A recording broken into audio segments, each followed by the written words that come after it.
Okay, so you talked, everybody talked about cars mostly, or ground vehicles. Now I would like to talk about air vehicles. And we do not develop batteries, we use batteries. So we would like to have good insights from the people who develop the batteries for using them in our vehicles. So the point of view is the one of the user, and we take the batteries for our vehicles, and now I'll explain you why we need batteries and why we cannot use only batteries. So Manta Aircraft is developing a new advanced air mobility vehicle aimed at vertical takeoff and landing capability and long range and high speed. So this is the concept. It's an EV STOL, so it means electric, vertical and short takeoff and landing vehicle. It means the aircraft can take off vertically, but it can also take off from with a short run. That's useful because it can increase the maximum takeoff weight, and we'll see that it increases the range or the payload, right? So you see here there are two pictures, and the vertical flight configuration and horizontal flight configuration. We have tiltable ducted fans under the wings, and we have fixed fans in the fuselage, which are for just for the vertical flight. We develop a platform. It means that we develop a family of airplanes. So what is interesting for us is to have the technology that is underlying the whole family, and then it takes the shape. The family generates different aircraft. It can be a 2-seater or 5+ seater, for example. And when we look at the performance that we are aiming at, there's a long endurance and range, high cruise speed, which means around 300 kilometers per hour, affordable operating cost especially, because these type of vehicles, which are capable of taking off and landing vertically, are meant to replace helicopters in some of their missions, not all of their missions, but some of them. And the good thing is that the hourly cost of these vehicles is about 1/10 of one of a helicopter. Plus low noise, easy to deploy, and enhanced safety system. So let's come here to what are the characteristics of this aircraft. This is a hybrid propulsion system vehicle family. It means that to attain this, the long range, it means something like 300 kilometers range, and the flying speed that we want, we cannot rely on batteries only because of the energy density that today we can find in the batteries. So the only way that we have to attain this performance is to have a hybrid system. Hybrid means a gas turbine, and which drives a generator, a power generator, and the batteries. Why do we need both of them? Because somebody asks me, why don't you take just the gas turbine and that's it? No, because for taking off and landing vertically, we need a lot of power. Much more power than what we need when we fly as an airplane, in airplane mode. So if we had to size the turbine for the vertical takeoff and landing situation, we would end up having a much bigger turbine, heavier, more costly, for most of the time of the vehicle, when it doesn't need all that power. So at that point, it's useful to have a gas turbine coupled with the batteries, and the batteries give the extra power that is needed during the vertical takeoff and vertical landing. Plus, we have the capability of flying with the turbine off for a certain amount of time. It's limited, but it's already something interesting because we reduce the noise and we reduce the emissions. So, compared to other eVTOLs, Manta platform can cover this flight envelope in terms of range and cruise speed. So it means if we want to fly up to 300 kilometers range, then we can take off and land vertically. If we want to fly longer than that, we can take off with a short run, and then it means we can load more fuel, and we can go up to 700, 800, 900 kilometers. So that's a difference, and we are aiming at a different market. It's not the same market of the others. We are aiming at a market where somebody wants to travel for some 100 kilometers. And why did we decide to go for the hybrid? Okay, I say that already something, but here let's see what is the actual situation for batteries that you know better than me. But on the left, in the left graph, we see that the blue area and the red one on the left. That's the case of current batteries, and it means that with this energy density and energy volume, we cannot achieve performance that correspond to the performance that some other manufacturers or developers or eVTOLs are claiming. And in fact, in the right, this is a graphic coming from NASA. On the right, we see where stand some other manufacturers compared to the battery capabilities that there is today. So we see that we are still missing some capacity or some energy density performance of batteries to reach the situation where an aircraft with vertical takeoff and landing capability can perform a reasonably long mission only with batteries. So today, this is not possible with the batteries that there are today. Just an example here, how we integrate the batteries and the generator. So this is the duty cycle of the gas turbine, so the power pack, which is the internal combustion engine, which is the gas turbine, plus the generator on the left, and the battery duty cycle on the right. So you see that for a mission of around 100 minutes, 90 minutes around this, the gas turbine is basically always active, and we see in the graph on the right that the batteries intervene at the takeoff and at landing, just to give the power that we are missing for that phase of the flight. These graphs we have calculated for ISA 0. It means just nominal conditions for temperature and pressure and sea level. And then we calculate the same for 5,000 meters, and you see the graphs are slightly different, but we can easily compensate for the lack of power from the power generator at high altitude with the power of the battery. So the hybrid solution gives a lot more flexibility in terms of compensating for different conditions which are not nominal, and you keep on using the same gas turbine without having to increase the size of the turbine. So it means without having to increase the weight and the cost of the turbine. And this is a typical mission of the aircraft. So it means that we can start in vertical mode or just a short run, and then fly with the turbine, and we can approach the target, for example, switching off the turbine. It means we can approach the target using only the batteries. What's the advantage? The advantage is, for example, in the case of a defense mission, that approaching the target without the turbine means no noise, no infrared emissions, so much more difficult to target the aircraft. And then coming back, once the target has been reached and the aircraft has to come back, then the gas turbine can be switched on again and can recharge the batteries. So the batteries are recharged by the turbine. There is no need for a ground infrastructure to recharge these batteries. So this is the range of the aircraft.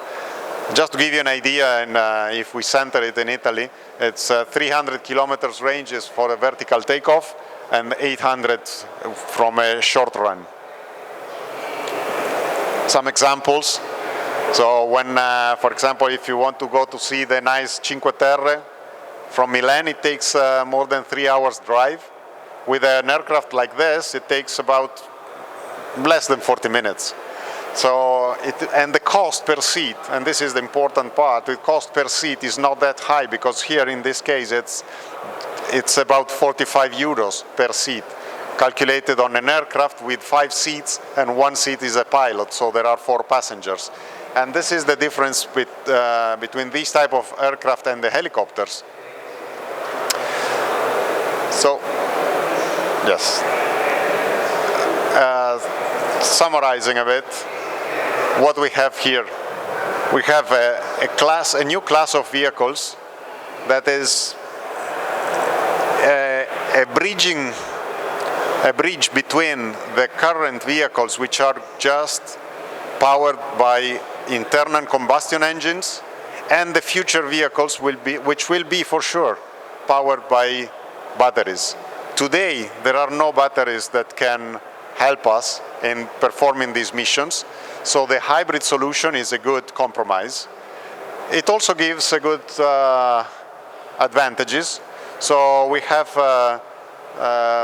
no need for electric recharge infrastructure, which, you know, it's important because whenever now there is an electric car, it doesn't work without a recharge infrastructure. So for starting this new type of aviation, not needing a recharge infrastructure is really a plus. Then it recharges in flight, the batteries. It has no high cost of battery replacement because the battery pack is smaller. So it means also that the battery pack, it's cheaper. And then there is a short ground time and a high dispatch readiness because you don't need to recharge the batteries or to swap the batteries. It's just you just have to put some fuel in the tanks. So I think it's a good bridge now between the two situations. This bridge will last, I think, around for the next maybe 10 years or something like this. So hopefully less. As soon as we get more capable batteries, we are ready to install these batteries on board and replace the gas turbine with the batteries. So this is the new type of aviation. It's called advanced air mobility. And for this, there are more projects coming up. Thank you very much, Lucas. So, I have a very short question for you because you just finished earlier than your time. Good. It is necessary to have a flying license for this kind of, what is expected? Because yes, I didn't say that, sorry, because there is not much time, so I was cutting a lot of the presentation. But these aircraft are all fly-by-wire, and they are all managed by the computer. So it means the computer is managing the aircraft, and it's making the complete interface between the pilot and the machine. So the pilot has just to give a very simple input. It means go forward, stop, go right, left, higher, lower, faster, and slower. And here we have, at the stand here, we have the simulator. You can come and try the simulator today or tomorrow, and then you will see how easy it is. So it means that today, if you wanted to fly this, PPL, private pilot license is enough. But in the future, we are trying to lower this requirement. We are discussing with the authorities to lower this requirement. So it will expand the use base of this type of vehicles.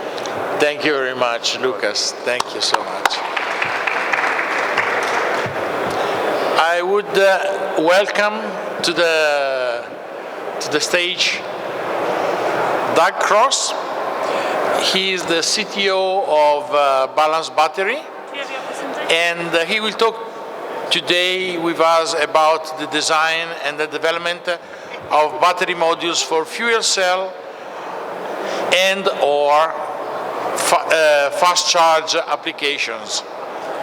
Doug has a very extensive experience as mechanical engineer, right?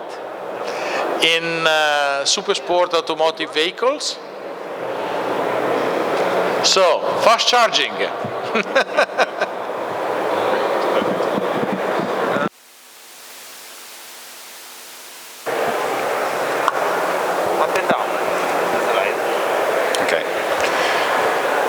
Hopefully this is on and you can hear me. Yeah, that's good.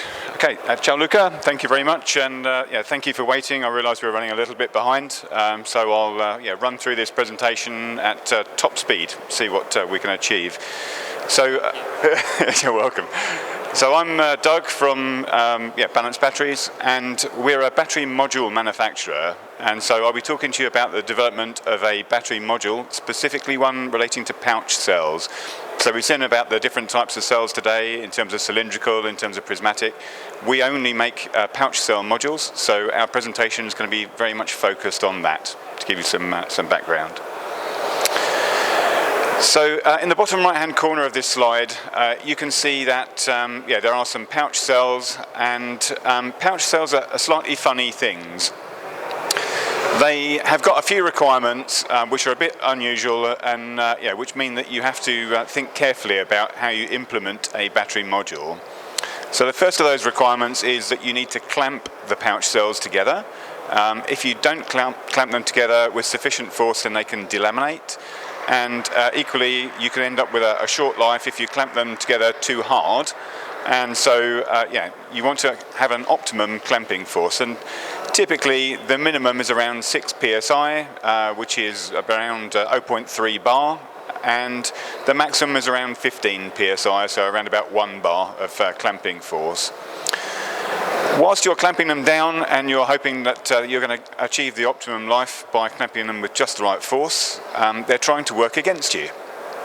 And the way they're doing that is that through the life of the pouch cell, the pouch is getting thicker. So you have to manage the expansion of the pouch at the same time as you are clamping it. And this is one of the problems that you need to overcome in terms of module design for pouch cells. Typically at the beginning of life you'll have a certain thickness, and depending on the type of pouch and depending on yeah, the exact chemistry inside it, we've seen as much as 20% growth in thickness. For some of the LFP chemistries it comes down to around about 5%, yeah, there or thereabouts. And for some of the more productionized NMC applications it's around about 10% growth. And so if you think about these two requirements, you can see in the graph there, you've got an initial thickness and a final thickness. Well, this is a change in thickness, or strain. And you've got an initial clamp force and a final clamp force, so your minimum and your maximum. And what you've defined there is a change in force for a change in length. It's a spring. And in order to clamp the yeah, pouch cells together, essentially you're building a stack of springs together. And the stiffness that you need in order to do this is actually quite low. So I've seen people who are doing this with carbon springs, for example, so very lightweight solution for motorsport. I've seen people who are trying it with you know, steel enclosures, just with a small deflection on the enclosure and you know, clamping those together.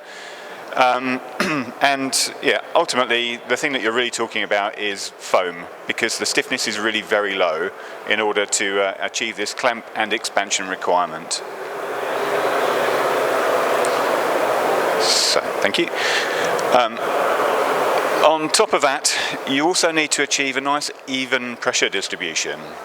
So you can see on the left hand side here, this is an opposed tab pouch cell. So at each end, covered in yellow tape, you can see there are tabs, so the plus and the minus connections to the battery cell. And you can see that the cell manufacturer has very kindly decided to roll up the sides of the pouch to keep them out of the way and to optimize the overall size and shape of it. And they've taped them to the main body of the pouch. And the issue here is that the thickness of this tape is around 150 microns. And if you don't use foam in your stack, so for example you're trying to do this with carbon springs or other kind of springs, and you've got a hard interface between the cells, then you end up with the first picture. So where it says no foam, you can see we've used Fuji paper, which is a pressure sensitive paper, and the darker the colour, the higher the pressure. And what you can see is that, yes, where the blue parts are on the cell, there are very dark colours on the piece of paper, so that shows we have a very high pressure in that area, but in between them there's no colour at all. There's almost no pressure.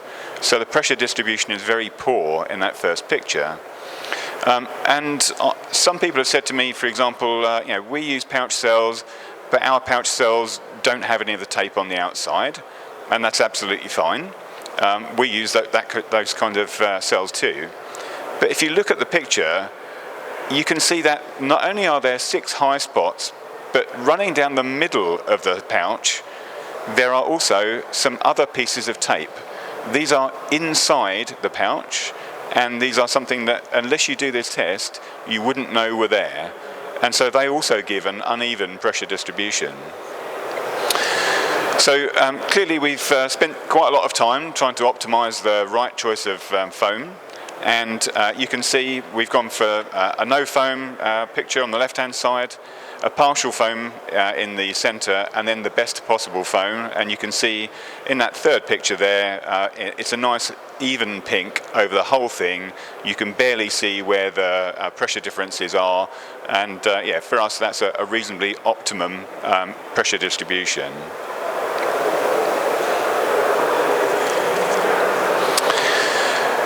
So then you put on your manufacturing hat and you realise that you'd really like your battery module to be a fixed height. So you know that you've got to have a fixed height, and you know that when you manufacture it to your fixed height, you'd really like it to have the correct starting pressure, so that minimum pressure that we talked about for the start of the cell life. And in order to achieve that correct pressure, you need to characterise all of the different components. And so here I'm showing some of the components that are in that stack of cells. So we've got the foam on the left hand side, and it isn't enough to take the manufacturer's data sheet. Of course, we make sure that we measure the free height, we make sure that we measure the crushed height under a certain pressure. We're using nice thick, so 30 millimeter thick aluminium plates to do this crush test. And that means that we've got a nice flat and stiff structure. So we're really measuring the deflection of the foam rather than the deflection of the plate itself. And we're doing the same for the cells. So I said we use them here. There's some pouch cells where there's no tape on them. So it's an LFP pouch on the right hand side. And again, we're looking at the stiffness of that. So you can add all these stiffnesses together, you can make a combined spring, and then you know for a certain applied force what is the overall height that you're constructing your battery module to.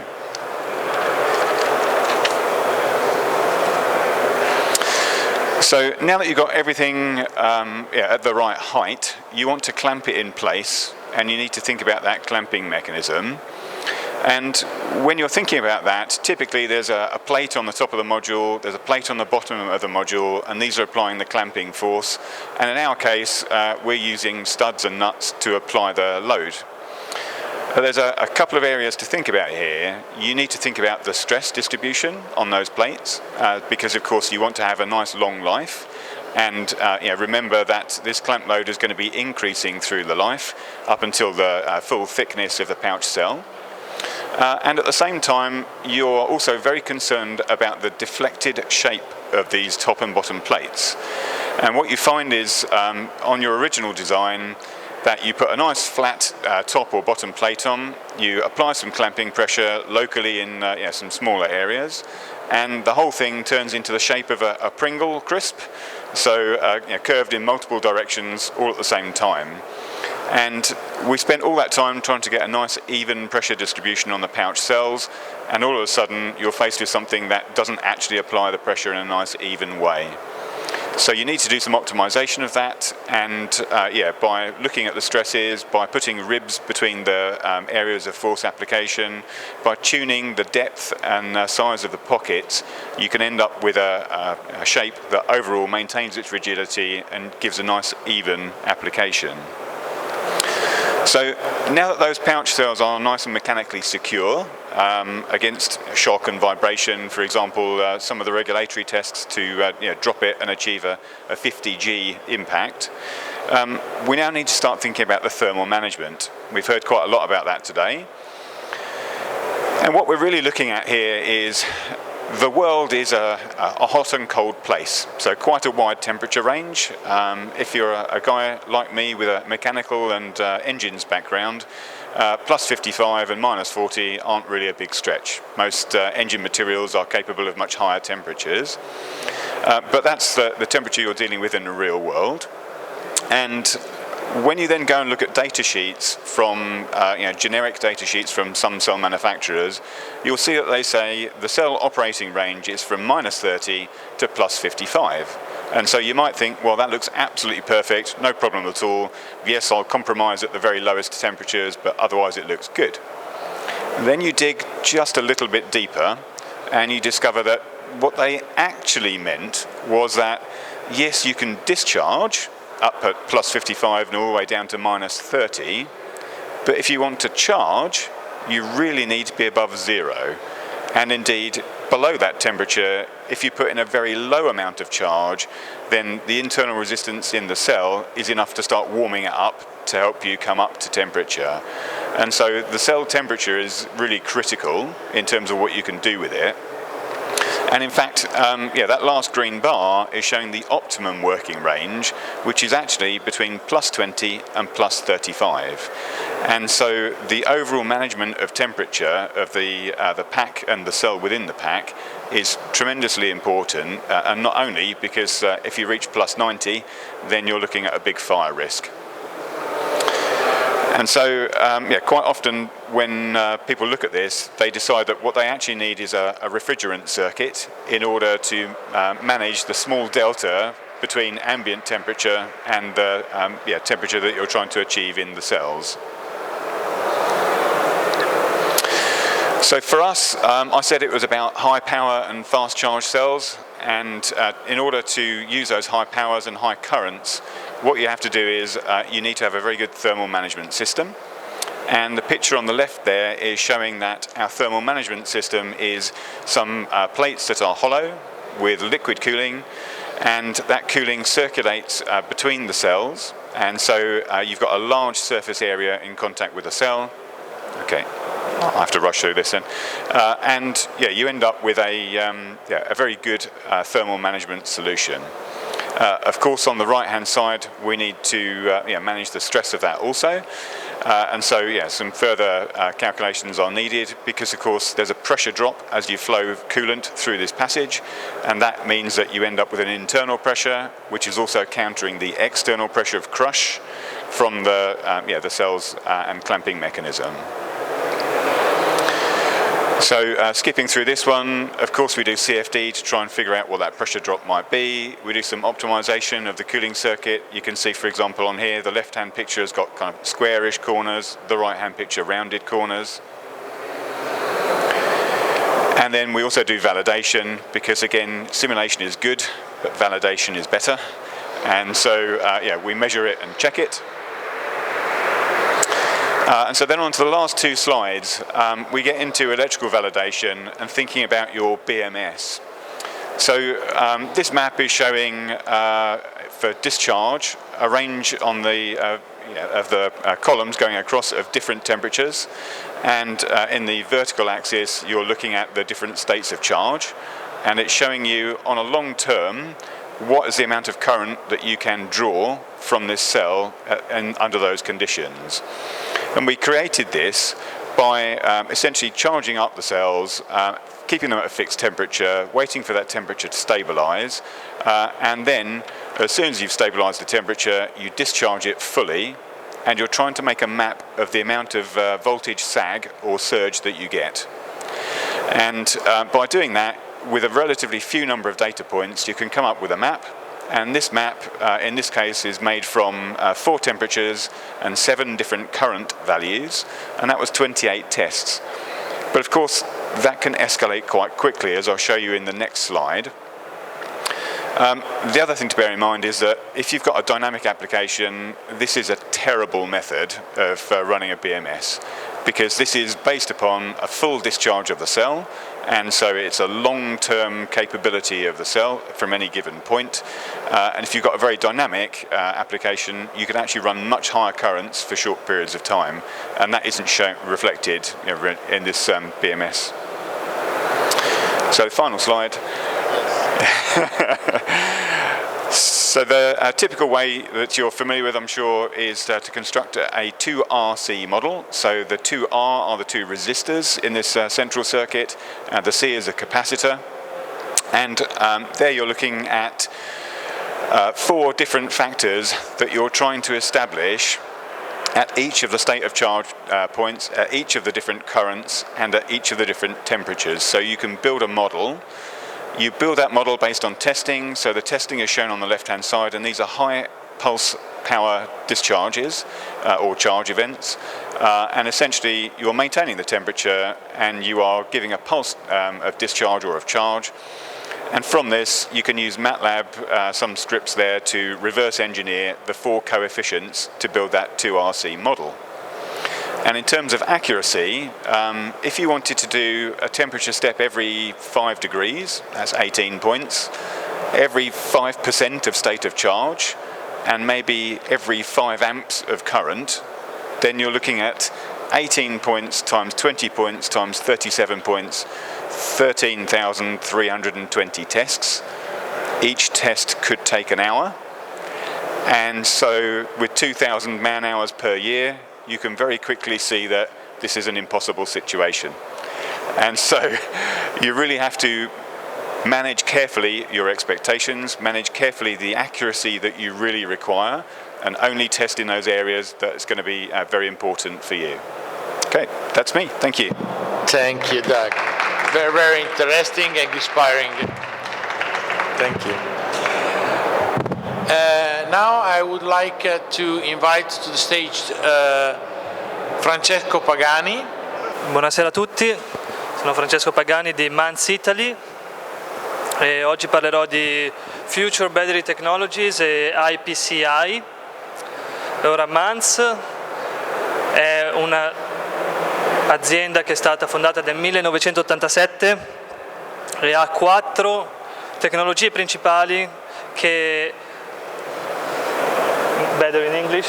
Sorry. Yes. So 4 technologies which are enabling different market segments. These technologies are automation, laser processing, inspection system, and wet chemistry. So these technologies are enabler for energy storage and for the production of lithium-ion batteries. So the company is a global company with a headquarters in Reutlingen, Germany, in the Baden-Württemberg, and R&D and prototyping centers in Germany and in Italy, so Reutlingen, and here close to Bologna in Sasso Marconi. So this is the region, as you know, with the highest concentration of automotive industry. Then we have production facilities in Slovakia, Hungary, and China. And then global presence with sales and service in Asia, Europe, and USA.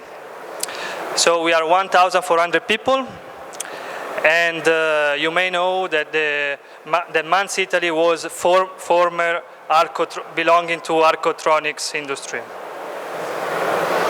So I want to ask you this question. So what is happening in Europe? As you know, we talked a lot today about that. There are a lot of gigafactories planned and announced. So here we are talking today about a number higher than 600 gigawatt hours planned. And this is bringing important challenges. By when? by 2030. These are planned, okay? And this is bringing an important challenge about sustainability. And sustainability on three different levels, which are economical, environmental, and social. And us, as Manz, we want to contribute to these challenges via digitalization to enable cost and time reduction. We want to decrease the lead times, and also we want to have an impact on the energy consumption of our equipment. So we want to reduce the carbon footprint. And of course, one important challenge is the job reskilling and training. So in the education, okay, so we are missing people to cope with this battery production and with this capacity planned. So we think that to address the sustainability challenge, we need to continuously innovate, okay? And we want to do that. Also, we think we have to do that with an European ecosystem. And for this reason, Manz was part and founding member of the European Battery Alliance since 2017. So before 2017, there was not much in Europe in terms of European R&I ecosystem. Okay, so the European Battery Alliance was created exactly for this reason, so to form a European value chain. And from there, it was the next initiative was Batteries Europe, where also Manz was member, with the goal of define the battery research and innovation strategies for long-term and also medium-term roadmaps. After that, the next big initiative was the Battery European Partnership, which is called BEPA, and this was created with the goal of filtering the R&I topics for the Horizon European projects. After that, this was basically the seed for what is called IPCI, which is an important project of common European interest. The first project was started in 2019 with 17 companies. And the second project, bigger project, was founded in 2021 and comprises 42 companies. And Manz Italy and Manz Germany are present, so 40 companies plus Manz. And the goal is to create an European sustainable battery production. And as you can see here, we go from commodities and materials to battery production up to the recycling. So this is the name of the project is called EUBATIN, so European Battery Innovation. Within this project, IPCI, Manz created a business unit which is called the Future Battery Technologies, with the goal of creating the lithium battery factory of the future. And here we have 6 important goals that we have, which are the fully digital factory, full digitalization of the factory, low carbon footprint, so we need to really decrease the energy consumption of the equipment in the factory, fast product and format change to be flexible, and high OEE, so high overall equipment effectiveness. So this is really important and it's our contribution for sustainable battery production. And also to reduce the space requirement. So one important topic is the kilowatt hour produced per square meter. So how much capacity can a gigafactory produce per square meter? And then you can see the 6 point, which is a result of the first 5, which is a reduction of the total cost of ownership. So all of these is to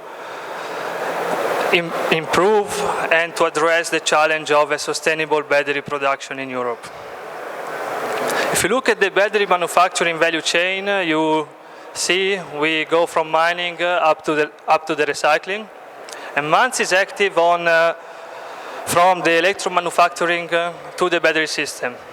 And you can see we have the light blue here, the light blue topics and products which we supply through partners, and the blue products, for example, notching technology, winding technology, laser ablation technology, stacking technology, which are Manz core know-how and expertise. So within these technologies, we believe that for future battery technologies, lamination technology will be one of the key enablers for the next generation batteries. So lamination technologies was developed from Manz, by Manz, from the 1995, and the first was developed with Varta, with the Polyflex technology. Afterwards, we were the first to make machines for lithium metal batteries together with Blue Solutions, and afterwards LG selected our machines for making mass scale, or for producing mass scale lithium-ion batteries. And afterwards, to be political, LG got inspired by our machines, and they made similar machines of ours. So the next step will be the development within this IPCEI project of the next generation lamination machines. And we are making high-speed stacking machines and also next generation machine, which will be, I must say, revolutionary. So the project is divided in 3 phases. We are now in R&D phase up to 2023, where we develop the concepts and the prototype lines. The next step will be the first industrial deployment, where we make serial production equipment for cylindrical, prismatic, and pouch cell, and also related models. Okay, and we are going to test and to validate these machines in the open fab, which stays for factory laboratory, where we will have a dry room, both here in Sasso Marconi and also in Reutlingen, where we will validate the machines to be ready then for using the machines we are developing now for mass scale production. Through the open fab, we think we can generate spillover effects, which are important for the European ecosystem, through the collaboration with IPCEI direct partners, and also collaboration beyond the IPCEI network, and this can happen through the open fab. So if you have questions, you can contact me, or you can also come to me after the talks. Thank you. Thank you very much, Francesco. Really, really interesting. Okay, we will have by 2030 800 megawatt hour plants in Europe. That is more or less 28% of the worldwide production at that time. That should be 3 terawatt hour. But to run those equipments, we need people with talent. So this evening, actually it's evening, Alessandro Enna from Festo Academy, he will talk to us about their program to develop new coming talents.